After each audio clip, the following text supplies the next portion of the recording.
Hello दोस्तों, स्वागत है आप सभी का शुभम क्लासेस के इस नए वीडियो लेक्चर में। दोस्तों आज के इस वीडियो लेक्चर में हम आपको चैप्टर नंबर 1 से लेकर चैप्टर नंबर 6 के टॉप 11 जो क्वेश्चन थे उसके सोल्यूशन को बताने वाले हैं। तो वीडियो को आप शुरू से लेकर लास्ट तक पूरा देखिएगा, ठीक है। तो देखिए, सबसे पहले क्वेश्चन मेरा था कि किसी वैद्युत द्विध्रुव के कारण अक्षीय व निरक्षीय स्थिति में वैद्युत क्षेत्र की तीव्रता ज्ञात करना, ये पहला क्वेश्चन था। सबसे बड़ी बात तो यह है कि कमेंट बॉक्स में किसी भी स्टूडेंट का ऐसा कमेंट नहीं आया है कि सर क्वेश्चन हमने सॉल्व कर लिया। सभी ने कमेंट किया है कि सर सॉल्यूशन भी बता दीजिए, ठीक है।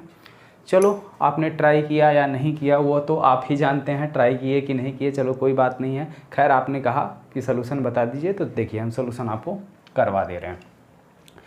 पहला था कि वैद्युत द्विध्रुव के कारण अक्षीय व निरक्षीय स्थिति में वैद्युत क्षेत्र की तीव्रता। तो मान लेते हैं ये हमारा कोई वैद्युत द्विध्रुव, ठीक है। ये हमारा एक वैद्युत द्विध्रुव है, -q और +q, ठीक है। इसके बीच की जो दूरी है वो कितनी है, 2l है। इसका सेंटर पॉइंट कितना O है, इससे r दूरी पर यहाँ पर कोई पॉइंट P है जहाँ पे हमें क्या करनी है, वैद्युत क्षेत्र की तीव्रता ज्ञात करनी है। यहाँ से इसकी दूरी जो है वो r है, ठीक है। और इसकी जो लेंथ है वो कितनी है, 2l लेंथ है। कितनी है, 2l। तो इसका ये सेंटर पॉइंट O है, तो यहाँ से इसको अगर हम डिवाइड करें तो इधर ये l हो जाएगा और इधर भी ये l हो जाएगा, ठीक है। l l मिलके हो गए ना 2l। अब देखो क्या करनी है कि इसकी वजह से हमारा वैद्युत, इसको कोई नाम दे दो AB, वैद्युत द्विध्रुव AB है। इसकी वजह से बिंदु P पर वैद्युत क्षेत्र की तीव्रता निकालनी है, ठीक है। तो सबसे पहले हम क्या करेंगे कि +q आवेश के कारण बिंदु P पर वैद्युत क्षेत्र की तीव्रता कितनी होगी, ये सब स्ट्रक्चर आप लोग लिख लीजिएगा कि माना एक वैद्युत द्विध्रुव AB है जिसकी लेंथ जो है वो कितनी है, 2l। हमेशा वैद्युत द्विध्रुव की जो लंबाई ली जाती है वो 2l ली जाती है। तो पहला पॉइंट लिखते हैं, +q आवेश के कारण बिंदु P पर तीव्रता। बिंदु P पर तीव्रता कितनी हो जाएगी, E1 मान लो या EA मान लो, हम E1 मान लेते हैं, ठीक है। अब देखो, बिंदु P पर तीव्रता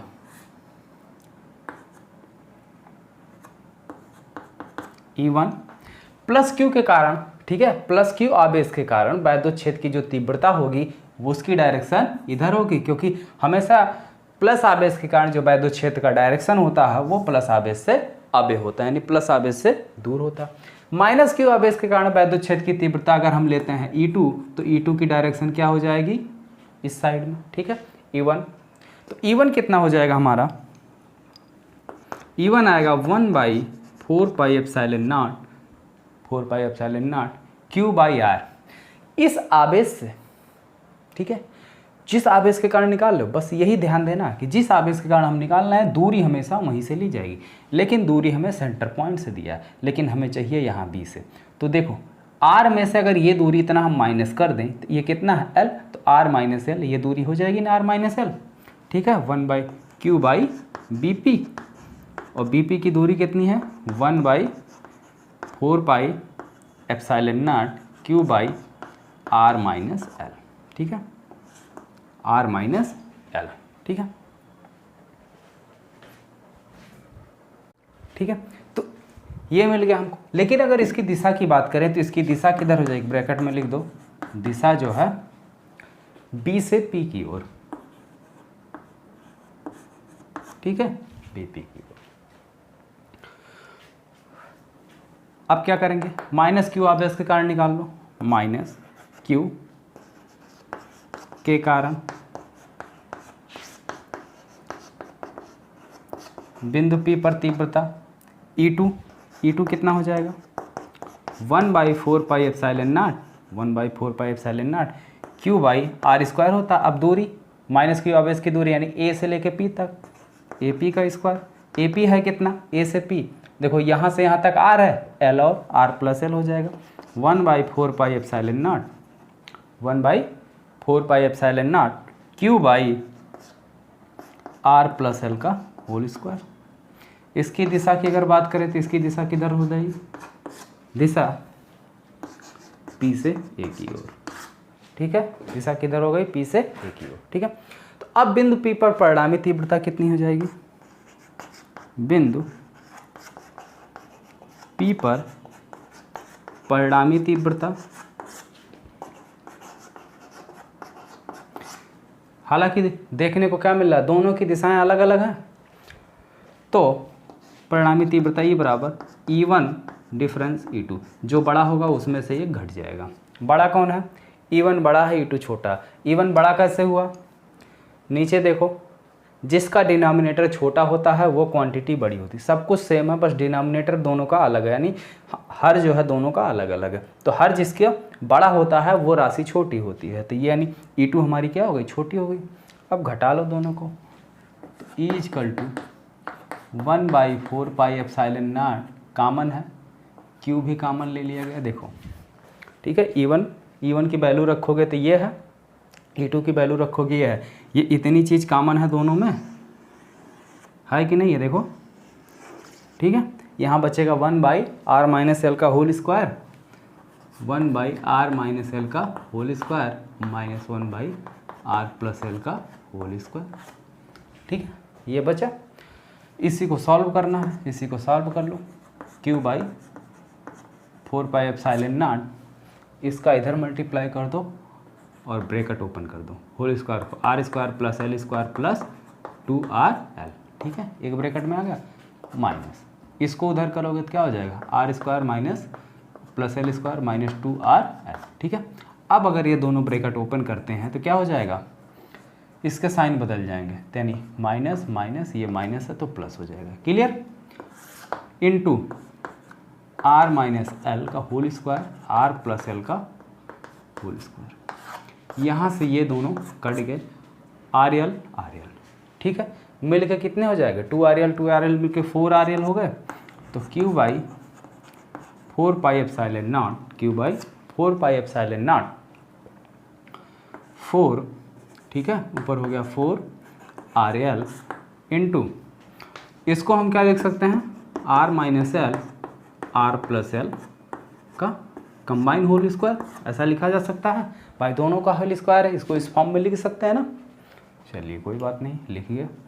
अब देखो, एक ब्रैकेट में a - b, दूसरे में a+b, क्या फार्मूला बन जाएगा, a² - b², ठीक है, क्योंकि हम जानते हैं a+b, a - b बराबर होता है a² - b², ठीक है। तो उसके अकॉर्डिंग ये आपका क्या बन जाएगा, Q/4 pi epsilon not 4RL divided by r² - l², r² - l², और बाहर स्क्वायर है ही है तो दोनों का होल स्क्वायर, ठीक है। इसको बना लो समीकरण नंबर 1। अब देखो, r की अपेक्षा r ये है और l ये है, तो r की अपेक्षा l जो है काफ़ी छोटा है, ठीक है। r > l, ये इम्प्लाइज करेगा r का स्क्वायर और ज़्यादा बड़ा हो जाएगा l² से, तो l² को नगण्य मानने पर, ठीक है, l² को क्या कर दें, अतः l² को नगण्य मान लिया गया, ठीक है। तो नगण्य का मतलब 0। अब अगर इसको 0 मान लोगे तो क्या हो जाएगा, r² यहाँ, बाहर होल स्क्वायर है, तो r⁴ इंटू 2, तो 2 2 जा 4, नीचे हो गया केवल r⁴ आया कितना, Q/4 pi epsilon not 4RL divided by r⁴, एक r से एक r आपका कैंसिल हो गया, तो आया कितना, Q/4 pi epsilon not 4L divided by r⁴, ये आ गया, ठीक है। अब क्या करना है, देखो नीचे नहीं, मैं यहाँ लिख देता हूँ, ठीक है, ऊपर, या इसको मिटा देते हैं, ज़्यादा सही हो जाएगा। यहाँ तक आपका नोट हो गया है, नहीं नोट हुआ हो तो स्क्रीनशॉट ले लो, हम थोड़ा सा इसको जो है इरेज कर देते हैं।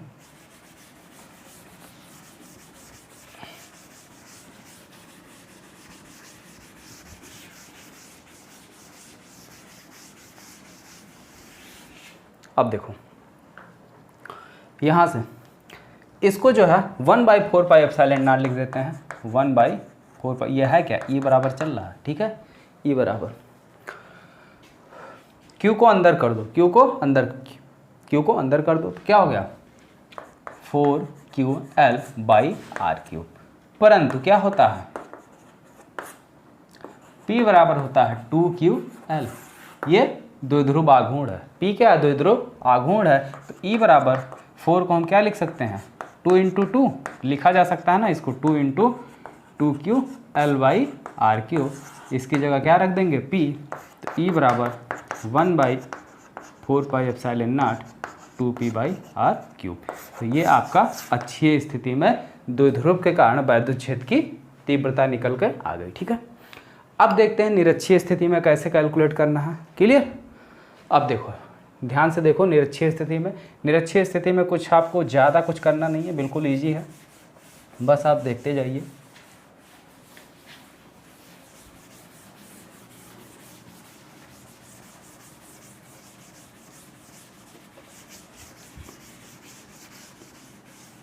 कम से कम ये मुझे अच्छा लगा कि आप लोगों ने कमेंट करके कहा कि सर सॉल्यूशन दे दीजिए, नहीं आ रहा।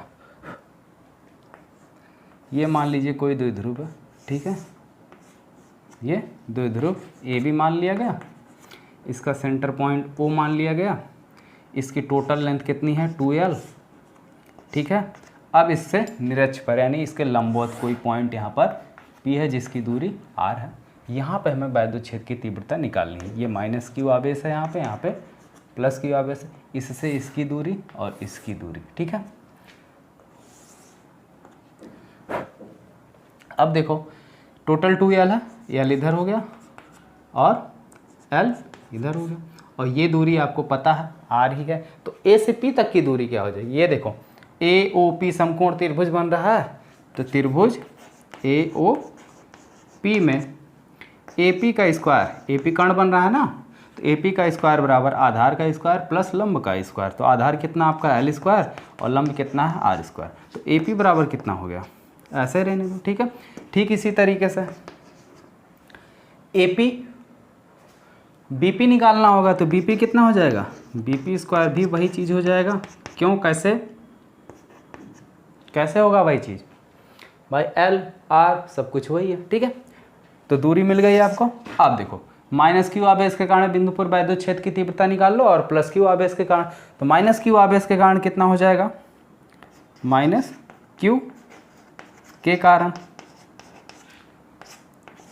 तीव्रता E1 बराबर 1/4πε0 Q बाई दूरी A से P की, AP स्क्वायर कितना है L square plus R square. ठीक है, ये हो गया। दिशा इस साइड E1, इसकी दिशा इस साइड E2। ठीक है, प्लस से दूर और माइनस की तरफ। +Q के कारण तीव्रता E2 कितनी हो जाएगी 1/4πε0 Q/R square plus L square. दिशा इसकी दिख रही ना क्लियर। तो अब देखो ये पॉइंट अगर हमारा क्या है P है, इस पर एक की दिशा इस साइड है, एक की दिशा इस साइड है। ठीक है, एक इधर का कर रहा हमारा E2 वेक्टर और दूसरा वेक्टर E1 इधर, तो दोनों का परिणामी इन दोनों के बीच से जाएगा कि नहीं जाएगा, दोनों का परिणामी क्या हो जाएगा, इनके बीच से जाएगा। तो परिणामी वैद्युत क्षेत्र की तीव्रता कितनी हो जाएगी, बिंदु P पर परिणामी वैद्युत क्षेत्र की तीव्रता कितनी हो जाएगी, अगर ये एंगल हम मान लें थीटा है, कितना थीटा, तो परिणामी बिल्कुल बीचों बीच से होकर जाएगा। क्यों बीचों बीच से होकर जाएगा, क्योंकि E1 E2 दोनों बराबर ही है, दोनों क्या है बराबर है, दोनों बराबर है। तो अगर ये थीटा है तो ये इसके समांतर है, ये कोण भी थीटा होगा, ये कोण भी थीटा होगा। ठीक है, तो इस साइड हमारा E1 cos थीटा और E2 cos थीटा, इसको दो पर घटकों में वियोजित करेंगे, E1 को एक इधर और दूसरा ऐसे लंबवत। ठीक है, तो ये हो जाएगा हमारा E1 साइन थीटा और ये हो जाएगा E2 साइन थीटा। अब E1 E2 दोनों बराबर हैं, ये दोनों एक दूसरे को कर देंगे कैंसिल। परिणामी में केवल क्या मिलेगा, E1 cos theta plus E2 cos theta. तो परिणामी हो गया E1 cos theta plus E2 cos theta. ठीक है, तो E1 कॉस थीटा कॉमन है तो क्या हो जाएगा E1 plus E2 cos theta. अब E1 E2 की वैल्यू रख दो, E1 E2 दोनों ही बराबर हैं, वैल्यू रख लो 1/4 pi epsilon naught, 1/4 pi epsilon naught Q by R plus L का R square plus L square. ठीक है, plus 1/4 pi epsilon naught Q by R square plus L square. ठीक है, इनटू कॉस थीटा, दोनों बराबर में जुड़ जाएगा, कितना हो जाएगा 2 बाई, या ऐसे लिखो 1/4 पाई एप्सिलॉन नॉट 2Q बटे R square plus L square into cos theta. तो कॉस थीटा बराबर क्या होता है, कॉस थीटा बराबर होता है आधार बटे कर्ण। आधार आपका कितना है L है, कर्ण कितना है R। ठीक है, सॉरी कर्ण आपका AP है, AP, तो कर्ण AP बराबर कितना हो जाएगा, ये distance L square plus R square. ठीक है, L square plus R square. Cos theta बराबर होता है आधार बटे कर्ण, आधार हो गया आपका L, तो कॉस थीटा इक्वल टू क्या हो जाएगा, यहाँ पे लिख देता हूँ 1/4 pi epsilon naught 2P by R square plus L square into L by under root के अंदर R square plus L square. ठीक है, अब देखो 1/4 pi epsilon naught 2P, sorry ये P नहीं यार Q है, कहीं ऐसा तो नहीं हमने P लिख दिया हो, नहीं सब सही है। ठीक है, 2QL बाई, अब देखो इसको हम क्या लिख सकते हैं, अंडर रूट है तो इसको हम लिख सकते हैं R square plus L square into R square plus L square की पावर 1/2। अंडर रूट को ये लिखा जा सकता है। अब देखो आधार दोनों का सेम है, घातें दोनों की अलग अलग हैं, तो जब भी जो है आधार सेम होता है और घात अलग होती है तो दोनों चीज़ें आपस में जुड़ जाती हैं। 1/4 पाई एप्सिलॉन नॉट 2QL बटे R square plus L square की पावर, इसकी पावर 1, इसकी पावर आधा, तो दोनों जोड़ोगे कितना आ जाएगा 3/2, यानी कि 1.5, 3/2। अब देखो R की अपेक्षा L काफ़ी बड़ा है, यानी sorry R is greater than L, ये इम्प्लाइज करेगा R का स्क्वायर करोगे तो ये और बड़ा हो जाएगा L स्क्वायर से, अतः L स्क्वायर को नगण्य मानने पर, ठीक है, तो नगण्य मान लो, यानी है यहाँ पे 0 हो गया, तो आया क्या 1/4 पाई एप्सिलॉन नॉट 2Q। अब 2QL, अभी पिछले क्वेश्चन में मैंने बताया था 2QL बराबर क्या होता है P, दो ध्रुव आघूर्ण, इसकी जगह लिख लो सीधे P। ठीक है, ये इसकी जगह जो है साइड में लिख देता हूँ 2QL बराबर होता है P। ठीक है, तो अब देखो L स्क्वायर को आप नगण्य मानोगे तो नीचे क्या हो जाएगा R स्क्वायर और बाहर है इंटू 3/2, तो 2 से 2 कैंसिल हो गया, आ गया सीधे कितना 1/4 pi epsilon naught P by R Q. ये आपका आया क्या, निरक्षीय स्थिति में वैद्युत क्षेत्र की तीव्रता। ठीक है, निरक्षीय स्थिति में r दूरी पर स्थित बिंदु P पर वैद्युत क्षेत्र की तीव्रता। ठीक है, नोट कर लो। देखते हैं अगला क्वेश्चन। अगला क्वेश्चन क्या है, क्वेश्चन नंबर 2 है कि स्थिर वैद्युत में गॉस की प्रमेय क्या है। स्थिर वैद्युत में गॉस की प्रमेय क्या है, तो सबसे पहले तो आप गॉस की प्रमेय का स्टेटमेंट लिखोगे। गॉस की प्रमेय का स्टेटमेंट क्या है कि किसी बंद पृष्ठ से संबद्ध वैद्युत फ्लक्स का मान उस पृष्ठ में उपस्थित कुल आवेश का 1/ε गुना होता है। ये आपका क्या है, गॉस की प्रमेय का स्टेटमेंट है। अब इसी को हमें क्या करना है, प्रूफ करना है। तो कैसे प्रूफ करना है, बस देखते जाइए आप, बहुत ही आसान तरीके से आपका ये प्रूफ है, प्रूफ कर दिया जाएगा। क्वेश्चन नंबर 2 क्या है कि जैसे मान लो ये हमारा कोई बंद पृष्ठ है, इस पर मान लेते हैं कितना चार्ज रखा हुआ है, टोटल चार्ज कितना है, Q है। ठीक है, तो इस पृष्ठ से संबंधित कुल वैद्युत फ्लक्स जो हमारा फाई E होगा वो कुल आवेश का Q का 1/ε गुना होता है। इसी को हमें प्रूफ करना। प्रूफ देखो कैसे किया जाएगा। ठीक है, हम मान लेते हैं ये एक स्मॉल एरिया ले लेते हैं। ठीक है, ये स्मॉल, इसका क्षेत्रफल वेक्टर dA इस साइड कार्य कर रहा है। ठीक है, और वैद्युत क्षेत्र की दिशा इस साइड कार्य कर रही है। ठीक है, अब देखो ये हमारा सूक्ष्म अवयव हो गया dA। तो इस आवेश के, ठीक है, वैद्युत क्षेत्र, अब वैद्युत क्षेत्र इस सूक्ष्म अवयव, ठीक है, लिखो सूक्ष्म अवयव dA से, सूक्ष्म अवयव dA से, अगर एक चीज और, ये पॉइंट O मान लो और इस पॉइंट को P मान लो, इसकी दूरी R है। ठीक है, तो आवेश Q के कारण, ठीक है, आवेश Q के कारण बिंदु P पर तीव्रता, बिंदु P पर वैद्युत क्षेत्र की तीव्रता E बराबर कितनी हो जाएगी, 1/4πε0 Q/r²। ये हमारी तीव्रता हो जाएगी। क्लियर। अब लिखो सूक्ष्म अवयव dA से गुजरने वाला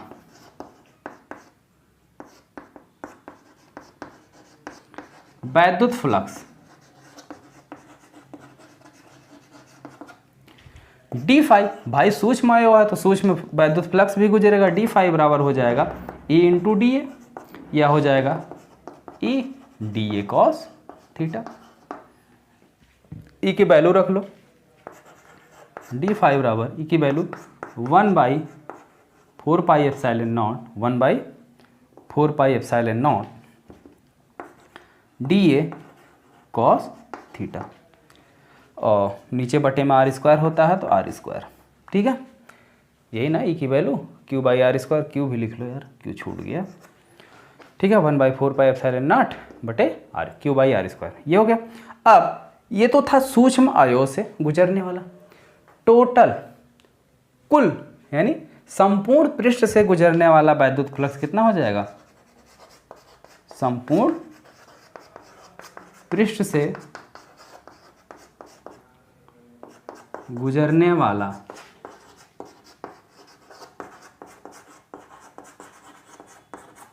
संपूर्ण पृष्ठ से गुजरने वाला वैद्युत फ्लक्स कितना हो जाएगा।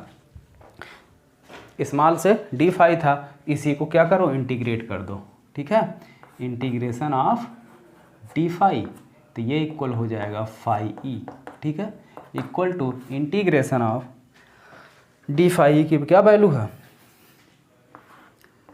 Q/4πε0 dA cos थीटा बटे r²। ये कांस्टेंट है, ये बाहर आ जाएगा, Q/4πε0 बाहर आ गया, integration of dA cos theta बटे r²। dA cos थीटा बटे r² है क्या, dA cos थीटा बटे r², यह है सूक्ष्म अवयव, ठीक है, द्वारा केंद्र पर, केंद्र O पर बना घनकोण है। ठीक है, क्षेत्रफल dA द्वारा केंद्र पर बना घनकोण। ठीक है, तो घनकोण कितना हो जाएगा, d⍵, सूक्ष्म अवयव है, यानी ये वैल्यू किसके बराबर हो गई, d⍵ के, यहाँ पे हो जाएगा Q/4πε0 इंटीग्रेशन ऑफ d⍵। तो d⍵ इंटीग्रेट करोगे, ये सूक्ष्म अवयव के कारण है, पूरे अवयव के कारण जो हमारा घनकोण होगा वो कितना हो जाएगा, 4π, कितना हो जाएगा, 4π, घनकोण जो है 4π × 4π, तो 4π से 4π कैंसिल हो गया, आया क्या, φe = Q/ε0। ठीक है, तो ये आपका प्रूफ हो गया। ठीक है, तो इस तरीके से ये आपके 2 क्वेश्चन प्रूफ हो गए हैं। बाकी जो क्वेश्चन बच रहे हैं वो अगले वीडियो में एक साथ पूरा कर देंगे। ठीक है।